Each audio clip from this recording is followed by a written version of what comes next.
నేను ఇదే చంద్రబాబు నాయుడు గారిని అడుగుతా ఉన్నా, ఎంతమంది రైతులకు ఈ ఫ్యాక్టరీలు 8 రూపాయలు మీరు చెప్పినట్టుగా ఎంతమంది రైతులకు ఈ ఫ్యాక్టరీలు కిలో 8 రూపాయలకు వచ్చి కొనుగోలు చేశారు అని అడుగుతా ఉన్నా.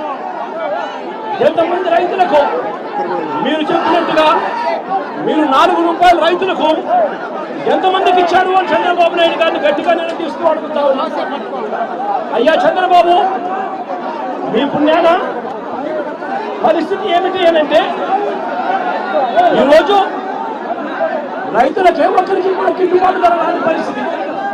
పక్కన కర్ణాటకలో 16 రూపాయలు కేజీకి అక్కడే జనతాదళ నేత కేంద్ర మంత్రి కుమారస్వామి అడిగితే కేంద్ర ప్రభుత్వము 16 రూపాయలకు కొనుగోలు చేయడానికి ముందుకు వచ్చిందట. ఈ 16 రూపాయలు కూడా కేంద్ర ప్రభుత్వం కొనుగోలు చేయడానికి ముందుకు వచ్చింది కూడా మంచి రేట్ అని కాదు, అని చెప్పి